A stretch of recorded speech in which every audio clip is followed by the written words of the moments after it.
Como siempre, es un gusto saludarles. Mi nombre es Ángela Gómez y estoy con ustedes a partir de este momento para traerles las noticias del mundo ahora en France 24. Empezamos con nuestra franja de análisis e información. Aquí están los titulares.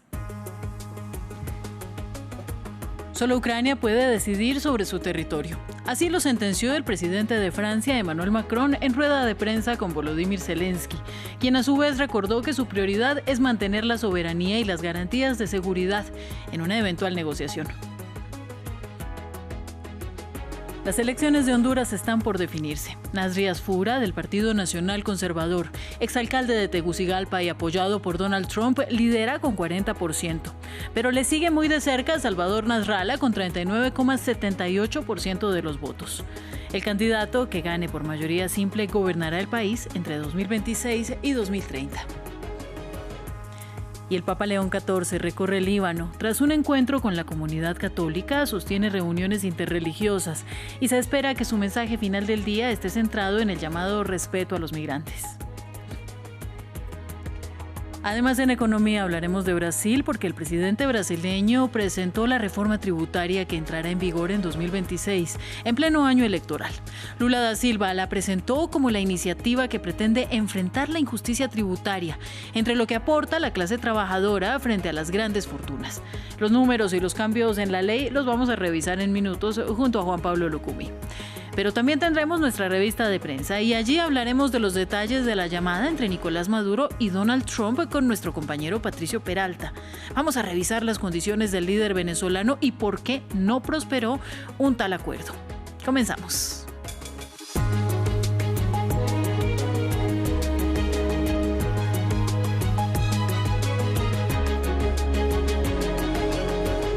Y como veníamos diciendo, Volodymyr Zelensky se reunió en París con el presidente Emmanuel Macron. Al término de su encuentro, ofrecieron una rueda de prensa conjunta, en la que Macron sentenció que solo Ucrania puede decidir sobre su territorio. Por su parte, Zelensky dijo que se concentra en mantener la soberanía y las garantías de seguridad frente al plan de paz de Trump que sugiere la pérdida de territorio ante Rusia. Nos ampliaba nuestra periodista en París, Natalia Ruiz. Volodymyr Zelensky fue recibido por Emmanuel Macron el día de hoy aquí en el Palacio del Elíseo. Ambos mandatarios tuvieron una reunión bastante larga en donde también tuvieron oportunidad de discutir por teléfono o por videoconferencia con otros líderes europeos como el primer ministro del Reino Unido, así como también el canciller alemán Friedrich Merz. En esta reunión también estuvieron Ursula von der Leyen y Antonio Costa, los dos representantes de la Unión Europea. Pero no solo eso, también discutieron con los dos enviados, el de Ucrania y el de Estados Unidos. Se trata de Steve Witkoff y de Rustem Umerov, quienes estuvieron en una reunión importante el día de ayer allí en la Florida junto con Marco Rubio. En todo caso, al término de esta reunión el día de hoy, Emmanuel Macron simplemente dijo que ya se había llegado al final de todo lo que eran los trabajos en torno a esas garantías de seguridad que podría brindar la coalición de voluntarios, esa coalición que incluye a 35 países junto con Ucrania, una vez se logre un cese al fuego, pero que es necesaria que se trate de un cese al fuego que pueda llevar a una paz justa y duradera, más teniendo en cuenta, y eso lo recalcó Volodymyr Zelensky, que Rusia en cualquier momento puede violar esa paz en caso de que ésta llegue a decretarse. Ahora lo que resta saber es qué va a terminar saliendo, cuál va a ser la conclusión de la reunión entre Steve Witkoff y el presidente de Rusia, Vladimir Putin. Ellos han de reunirse este martes en Moscú y en todo caso consideran que es de lo que se obtenga allí se sabrá si sí hay o no una voluntad por parte de Rusia de poner fin a esta guerra. En tanto, la jefa de política exterior de la Unión Europea, Kaja Kallas, advirtió que presionar a Ucrania para que haga concesiones en las negociaciones de paz no beneficia ni a Kiev ni a la Unión Europea. Sus comentarios se produjeron después de que funcionarios estadounidenses y ucranianos se reunieran en Florida para debatir un posible acuerdo de paz con Rusia. Bueno, sí, me temo que toda la presión recaerá sobre el bando más débil, porque esa es la manera más fácil de detener esta guerra cuando Ucrania se rinda. Pero eso no beneficia a nadie, ni a Ucrania, ni a la Unión Europea, ni a la seguridad global. Porque la Carta de las Naciones Unidas dice que no se pueden cambiar las fronteras por la fuerza. Si esto da resultados, lo veremos en otros lugares. Más noticias. La policía española dijo que desmanteló la primera célula conocida en el país vinculada a The Base, un grupo supremacista blanco designado como terrorista en la Unión Europea. 3 personas fueron arrestadas y su líder encarcelado en la provincia oriental de Castellón. Las detenciones se producen en un contexto de creciente sentimiento de extrema derecha en España, donde las encuestas muestran además un amplio apoyo juvenil a los grupos nacionalistas y un renovado debate sobre el pasado franquista del país. La Base es un grupo neonazi fundado por Rinaldo Nazzaro en 2018 en Estados Unidos, que busca el colapso de las instituciones democráticas mediante ataques violentos. Y vamos a noticias de América Latina. Nasri Asfura, candidato del Partido Nacional Conservador, respaldado por el presidente estadounidense Donald Trump, lidera por el momento en las elecciones presidenciales de Honduras. Acumula 40% de los apoyos, con más del 56% de los votos escrutados. Sin embargo, el exalcalde de Tegucigalpa, de 67 años, es seguido de cerca por el candidato del Partido Liberal, Salvador Nasralla, con el 39,78% de los votos. Rishi Moncada, del Partido Gobernante Libre, está en tercer lugar con el 19,18%. El candidato que gane por mayoría simple gobernará el país entre 2026 y 2030. Esta es una noticia en desarrollo. Nos dirigimos ahora al Líbano, donde el Papa León XIV realizó su segunda jornada de visita oficial en el país del Cedro. Entre las etapas más destacadas de su recorrido, su visita a la tumba de San Charbel, importante santo libanés, y al santuario de Harissa, además de encuentros interreligiosos. Los detalles en este informe de Maxime Pluvine. Segundo día de visita oficial del Papa León XIV en Líbano. El sumo pontífice llegó primero en el papamóvil al monasterio de San Marón. Rezó sobre la tumba de San Charbel, un destacado santo maronita libanés del siglo XIX. Él no viene solo por nosotros los cristianos, viene por todo el Líbano. Esperamos que todos se mantengan unidos y que este país pueda vivir en paz y con amor, y eso es todo. El Papa hizo un llamado para la paz en el país, donde los bombardeos israelíes contra Hezbollah arrasaron al sur. El Santo Padre arribó luego al icónico santuario de Nuestra Señora del Líbano en Harissa, donde una inmensa estatua de María, venerada tanto por cristianos como musulmanes, domina la capital Beirut. Es estando con María junto a la cruz de Jesús que nuestra oración, ese puente invisible que une corazones, nos da la fuerza para seguir esperando y trabajando, incluso cuando estamos rodeados por el ruido de las armas. En sus discursos, el Papa reiteró sus pensamientos a la juventud. La emigración de los jóvenes libaneses por el contexto socioeconómico y político es fuente de preocupación permanente en el país mediterráneo. Espero que la gente se una por el bien de la paz y por el bien del Líbano y de su juventud, porque hay mucha emigración, muchos se están yendo, así que espero que podamos hacer algo por ellos para que permanezcan en su país. Por la tarde, el Papa presidió un encuentro interreligioso en la capital. Líbano es el único estado árabe con un presidente cristiano, aunque cuenta con 18 comunidades reconocidas. Y hoy se conmemora el Día Mundial del SIDA. La ONU advirtió que los recortes presupuestarios, incluidos los de Estados Unidos, han devastado los programas contra el VIH y que si no se reanudan los esfuerzos de prevención podrían producirse 3,3 millones de nuevas infecciones entre 2025 y 2030. Hoy en día casi 41 millones de personas viven con el virus en todo el mundo, siendo niñas, niños y mujeres jóvenes especialmente vulnerables, especialmente además en el continente africano. Tras décadas de avances, la ONU ha advertido de que la lucha contra el VIH se encuentra en una encrucijada. Antes del Día Mundial del SIDA, la directora ejecutiva de ONU-SIDA declaró que los recortes en la financiación internacional, incluidos los de Estados Unidos, han obstaculizado la respuesta mundial al VIH. Since the abrupt pause Desde la repentina pausa de Estados Unidos en febrero, el complejo ecosistema que sustenta los servicios relacionados con el VIH en docenas de países de ingresos bajos y medios se ha visto sacudido hasta sus cimientos. Las clínicas cerraron sin previo aviso, miles de trabajadores sanitarios se enfrentaron a la pérdida de sus puestos de trabajo o de sus salarios, y los servicios de pruebas, tratamientos y prevención que salvan vidas sufrieron interrupciones generalizadas y continuas. Experienced widespread and continuing disruption. Según ONU-SIDA, la distribución de medicamentos preventivos se redujo drásticamente desde los recortes. Disminuyó un 31% en Uganda, un 64% en Burundi y un 21% en Vietnam. Hoy en día, casi 41 millones de personas viven con el VIH en todo el mundo. El año pasado se produjeron 1,3 millones de nuevas infecciones y alrededor de 9 millones de personas siguen sin recibir tratamiento. Los niños y las mujeres jóvenes son especialmente vulnerables, sobre todo en la región de África. Across 13 countries, en 13 países, el número de personas que han iniciado recientemente el tratamiento ha disminuido en comparación con el año pasado. Se han registrado casos de agotamiento de suministros de kits de pruebas del VIH y medicamentos en países como Etiopía y la República Democrática del Congo. Los servicios de prevención, que ya estaban sometidos a una gran presión antes de la crisis, han sido los más afectados. ONU-SIDA ha advertido que el fracaso en la recuperación de los esfuerzos de prevención podría dar lugar a 3,3 millones de nuevas infecciones por VIH entre 2025 y 2030. Y vamos a Asia porque ya son más de 1.000 fallecidas y fallecidos y centenares los desaparecidos por la causa de las inundaciones catastróficas que actualmente afectan al sudeste asiático.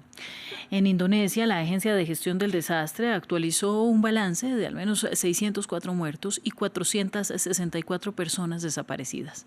Los detalles en este informe.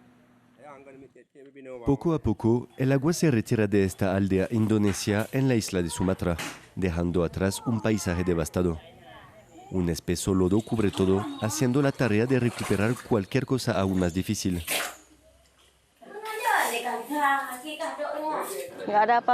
No hubo nada que salvar, solo mi ropa. Cuando intenté agarrar algo, el agua me llegaba a la cabeza. Ya no podía mantenerme de pie, ya me estaba llevando la corriente. En la vecina Sri Lanka, escenas similares de devastación, mientras los equipos de rescate trabajan sin descanso usando helicópteros militares. Ninguna región de esta isla de más de 20 millones de habitantes se ha librado del ciclón Ditwa. Ante la magnitud del desastre, el presidente solicitó ayuda internacional y declaró el estado de emergencia. Nuestro país se enfrenta al desastre natural más significativo y difícil de su historia. También somos conscientes de que la operación de rescate que estamos llevando a cabo es la más difícil en la historia de nuestra nación. Esta es la primera vez que todo el país ha sido golpeado por un desastre de esta magnitud. El clima severo también afectó a Tailandia, causando numerosas muertes y destrucción en 3 estados del sur y en el norte de Malasia. A pesar de anunciar paquetes de compensación para quienes perdieron familiares en las inundaciones, crece la indignación pública ante la respuesta del gobierno tailandés. 2 funcionarios locales han sido suspendidos por sus presuntas fallas. La temporada de monzones suele traer fuertes lluvias a la región, con riesgo de deslizamientos de tierra e inundaciones repentinas. Pero el calentamiento global agravó su impacto. En Indonesia y Tailandia, el costo humano de las inundaciones es de los peores en años, con muchas personas aún desaparecidas. Continuamos en Europa con la industria aeronáutica. Las acciones del gigante Airbus cayeron 10% este lunes en la Bolsa de París. El mayor fabricante de aeronaves comerciales del mundo ordenó el viernes el aterrizaje forzoso y salida temporal de servicio de más de 6.000 aviones de su modelo más vendido en todo el mundo. El A320, tras detectar una falla informática aparentemente causada por altos niveles de radiación solar. Se trata del retiro de emergencia más amplio en la historia de la compañía, particularmente durante el agitado fin de semana de Acción de Gracias en Estados Unidos. La compañía ha dicho que menos de 100 quedan por aplicar modificaciones. Nos lo cuenta Jesús Yajure. Una falla por radiación, 6.000 aviones afectados y la caída en picada en el valor del mayor fabricante de aviones comerciales del mundo. Las acciones del gigante europeo Airbus cayeron 10% este lunes en París, tras un fin de semana frenético en el que al menos la mitad de la flota mundial de aviones fueron retirados de servicio tras detectarse una falla informática en el modelo A320, provocada por altos niveles de radiación solar. Se trata del formato más vendido por Airbus y la falla provocó retrasos o cancelaciones de vuelos en todo el mundo. La compañía dijo el lunes que menos de 100 esperaban por actualizaciones en software. De un total de aproximadamente 6.000 aeronaves afectadas, la gran mayoría ha recibido las modificaciones necesarias. Trabajamos con nuestras aerolíneas clientes para apoyar la modificación de las menos de 100 aeronaves restantes y garantizar que puedan volver a entrar en servicio. El 30 de octubre, un A320 operado por JetBlue con ruta entre Cancún y Newark en Estados Unidos cayó en picada repentinamente y debió aterrizar de emergencia en Tampa, Florida. Una experticia determinó una vulnerabilidad informática causada por la radiación solar que corrompía la data crítica de altitud de la aeronave. Al menos 20 aerolíneas cuentan con modelos A320 en sus flotas. El fabricante europeo apuró cambios en el software más rápido de lo esperado, evitando una crisis prolongada. La falla afectó también el avión del Papa León XIV. Un técnico debió volar de Roma a Estambul para actualizar el software en el Airbus papal, según el Vaticano. Este lunes también se conoció que Airbus encontró fallas de calidad en paneles de fuselaje que han causado retrasos en las entregas, en medio de una carrera con su más cercano competidor, Boeing. Vamos a las noticias de la economía. Con Juan Pablo Lucumí para hacer las actualizaciones de esta tarde. Juanpa, saludos para ti. Feliz inicio de semana. Igualmente, Juanpa. Vamos a empezar en Brasil. El presidente de ese país presentó la reforma tributaria que además entra en vigor el año próximo, que no es cualquiera, sino un año electoral. Muy importante. Una reforma que él ya sancionó y que el Congreso aprobó de forma unánime en las dos cámaras. El domingo Lula da Silva explicó en un video oficial cómo funcionaría la nueva ley que elimina el impuesto de renta a los que ganan menos y, según él, ataca la injusticia tributaria, obligando a pagar más tributos a quienes ganan más. Y es que elimina el impuesto de renta para quienes ganan hasta $5.000 mensuales, esto es unos $943, mientras busca aumentar la carga tributaria sobre los superricos.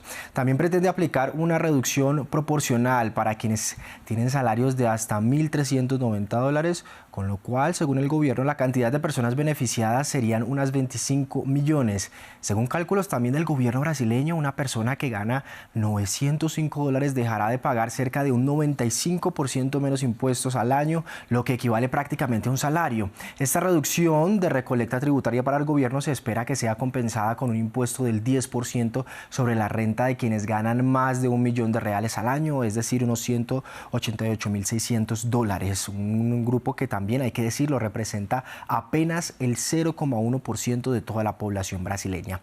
Y es que Brasil, en este país, casi el 28% de la carga del impuesto sobre la renta llega de la clase trabajadora del país, mientras las grandes fortunas contribuyen con apenas un 2,5% en promedio.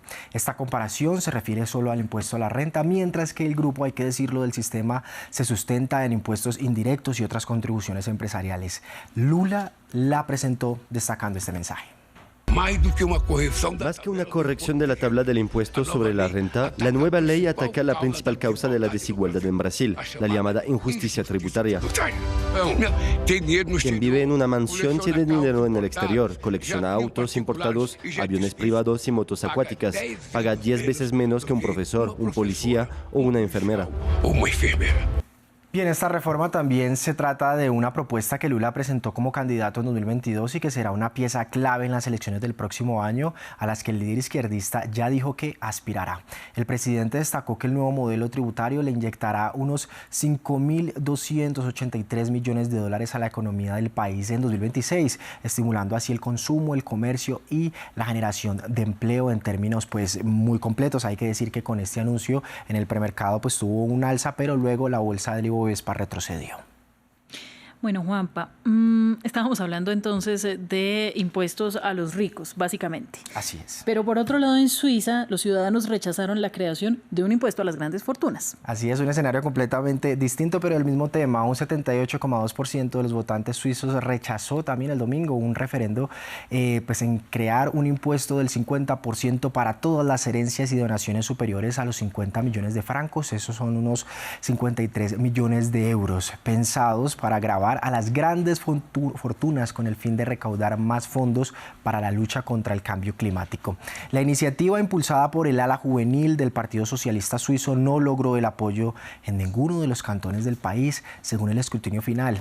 Un parlamento, hay que decirlo también, muy repartido entre conservadores, socialistas, liberales y democristianos, así como el gobierno de coalición que forman pues todo el completo. Habían recomendado votar en contra de este nuevo impuesto ante el temor de que se animen las grandes fortunas del país, de que estas fortunas se vayan de Suiza. Con un impuesto así, señalaban sus impulsores, se lucharía contra la crisis climática de manera socialmente pues justa y se permitiría la transformación de toda la economía necesaria para ese objetivo, pero esto todo quedó en el papel, no se dio y no se cumplió.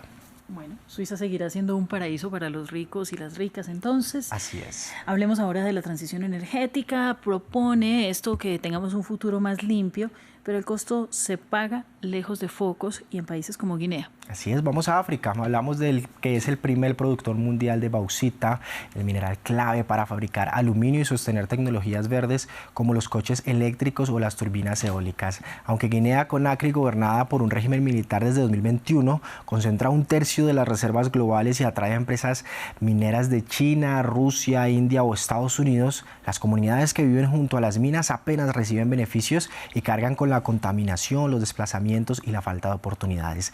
El informe es de Nuria Vilá y Coma Jaume Portelcaño.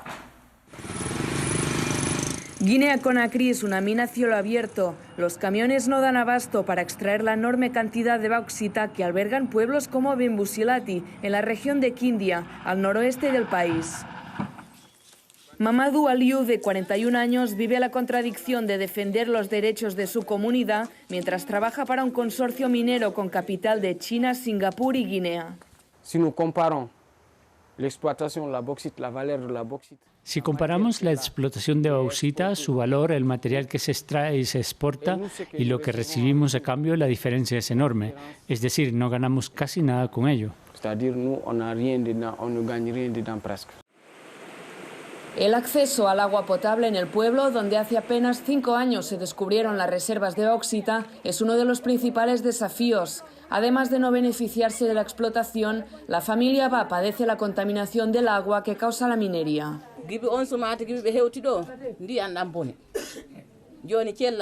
Desde que las empresas mineras vinieron, tenemos este problema con el agua.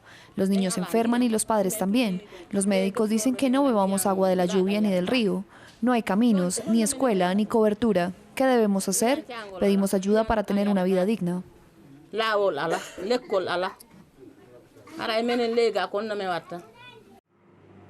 Este año se ha puesto en marcha la mina de hierro de Simandou, uno de los proyectos mineros más ambiciosos del continente. La sociedad civil guineana espera que la explotación minera ayude a fortalecer la economía del país a través de un aumento del valor añadido de sus metales. De ma vision, la Guinée de 2040, ça doit être une Guinée. Para mí, la Guinea de 2040 debería ser una economía intermedia, con empleos, infraestructuras y un posicionamiento internacional importante. Dans le pays, beaucoup d'infrastructures réalisées. En 2040 podríamos vender aluminio, pero no deberíamos vender exclusivamente bauxita. On peut vendre de l'aluminium, mais on ne doit pas vendre exclusivement de la bauxite. Al acabar la entrevista, un tren repleto de bauxita cruza en dirección al puerto de Conakry para ser exportada. Unas toneladas más de riqueza que escapan a sus habitantes. Punto final y gracias a ti, Juanpa. Mañana volvemos con más. Acá te espero. Vamos mientras tanto a nuestra revista de prensa. para hablar en esta tarde con Patricio Peralta sobre aquellos titulares que resuenan en la prensa internacional. Saludo para ti, Patricio. Ángela, ¿qué tal? Buenas tardes. Todo muy bien y me muero por escuchar tu primera historia, los detalles de lo que habrían hablado Donald Trump y Nicolás Maduro en llamada telefónica. Así es, el Miami Herald accedió a una fuente cercana a la Casa Blanca que informa que el mensaje a Nicolás Maduro fue: puedes salvarte a ti mismo y a tus cercanos, pero debes abandonar el país ahora. La llamada, que habría tenido lugar la semana pasada, mediada por Brasil, Qatar y Turquía, según este medio, se estancó rápidamente. En su momento, Trump dijo que pues la llamada no fue ni buena ni mala. Ahora conocemos estos detalles de que Washington exigió que Maduro y sus principales aliados abandonaran Venezuela de inmediato, que garantizaban su salida del país, pero solo si renunciaban lo más pronto posible. Pero los líderes venezolanos, según esta fuente, pusieron varias condiciones. La primera, Maduro solicitó una amnistía global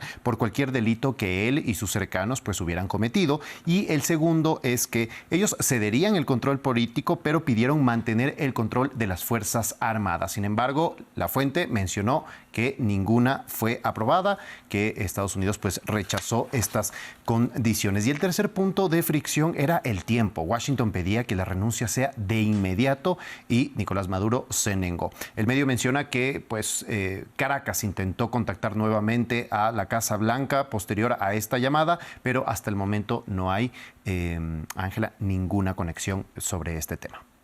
Bueno, esperaremos entonces, seguimos así, con los nervios de puntas como todas estas semanas.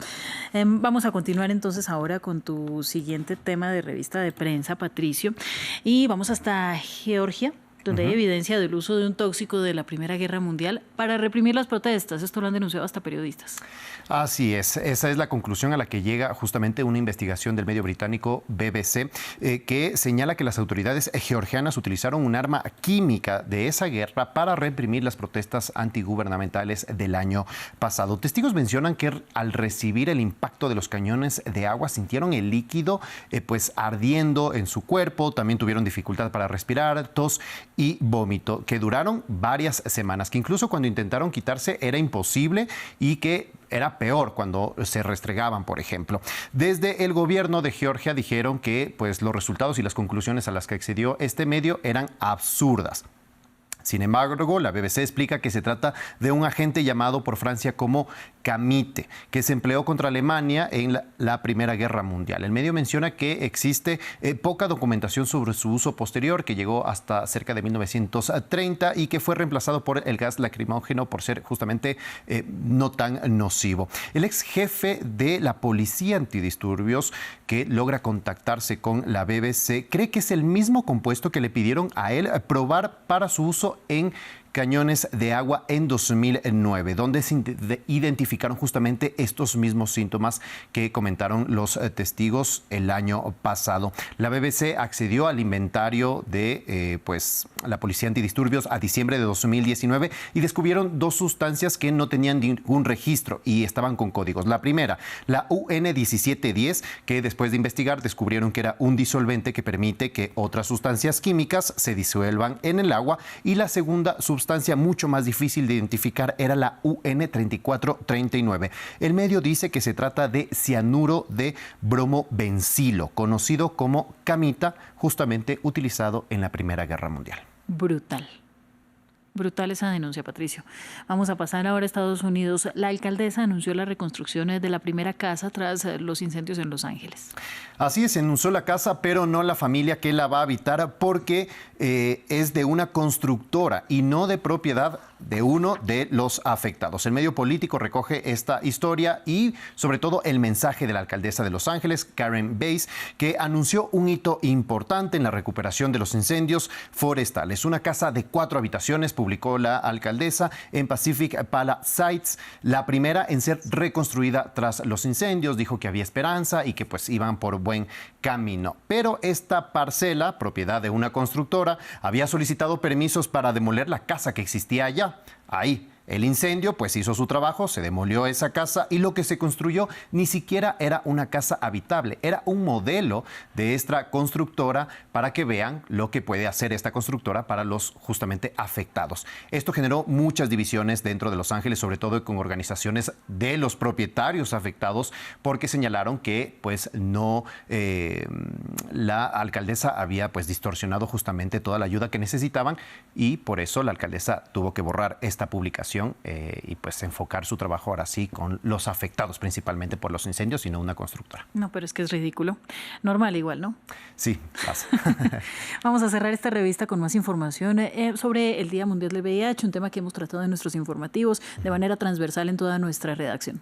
Así es, justamente decíamos que en Europa, por ejemplo, había mucho más porcentaje de los diagnósticos tardíos y el medio El País menciona que las personas heterosexuales lideran los diagnósticos de SIDA en España, es decir, cuando la enfermedad ya está mucho más avanzada. En lo que va del año, menciona que hubo 11 diagnósticos de SIDA en hombres que tienen sexo con hombres, frente a los 20 diagnósticos en heterosexuales, 11 hombres y 9 mujeres. El problema, señala, radica justamente en la falta de chequeos de la población, de las personas heterosexuales. Menciona que, por ejemplo, gays, hombres bisexuales y personas trans suelen hacerse muchas más pruebas de VIH que los heterosexuales. También tienen muchas más campañas enfocadas para la prevención, el uso de preservativos y también tienen pues acceso o las campañas están dirigidas a tratamientos justamente para prevenir el contagio del VIH, lo que los heterosexuales no. De ahí que la tendencia sea mayor en hombres y mujeres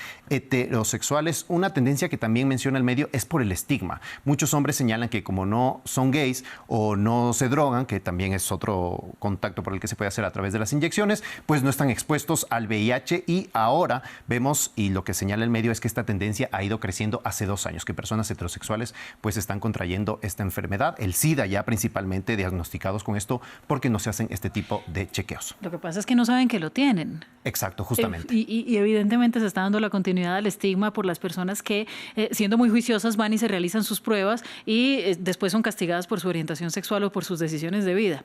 Así es, justamente pues ese es un poco el cuestionamiento que se da y que las campañas no estén enfocadas únicamente, por ejemplo, a la población LGBTIQ+, sino también a las personas heterosexuales por este tipo de diagnósticos que se da. Ahora, RFI cierra finalmente que hay un revés en la respuesta mundial, pero no todo es sombrío y hay avances, sobre todo en los tratamientos antirretrovirales y también en los tratamientos preventivos justamente que se están destinando. Por ejemplo, llegó una inyección que podría ser cada dos veces al año y que podría cambiar esto y que ya está en África, que también es un paradigma justamente que llegue al sur global y no solo esté en potencias del norte. Pero que la distribuyan. Muchas gracias, Patricio. A ti, Ángela, ya nos vemos. Vamos a hacer una pausa, ya regresamos con más de El Mundo Ahora.